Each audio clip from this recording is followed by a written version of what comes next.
This is where a media manager or an ads manager comes in. They're not just hitting boost posts. They are strategically managing every dollar you spend. Let's say you're a fitness brand. You spend 2,000 Rand boosting Reels. All you get is 200,000 views and 12 website visits. Return on investment practically zero. A media manager steps in, repurposes content into carousel ads, and retargets viewers who watch 50% of the video. They bring 3,200% higher return on investment. 45% of sales came from retargeted viewers. That's how you turn content into cash. The reason why businesses stick to boosting instead of hiring a media manager is the fear of complexity. Ads manager can feel like learning a new language. You are spending 70% of your budget on content creation and only 30% on promotion. You are overconfident on your organic contents and your organic reach. You assume good content will naturally go viral.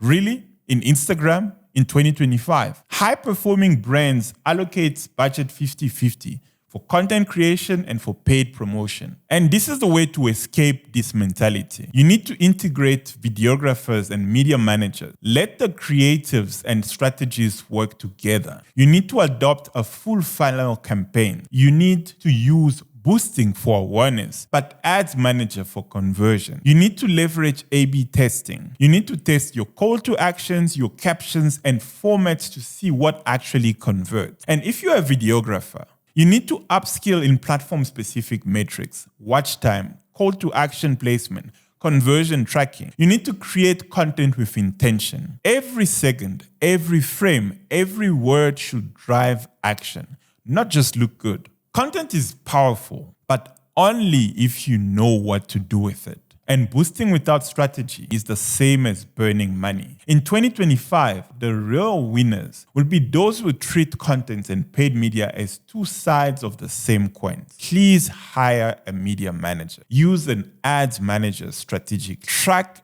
every cent you spend. Because in marketing, it's not about how much you spend. It's about how smart you spend it. And if today's video clarified how to use Instagram ads effectively, please hit the like and subscribe button and share your thoughts below. What's been your biggest challenge with Instagram ads? And have you fallen into the boost post trap before? Let's talk about it. See you in the next video. Let's turn your content into conversions strategically.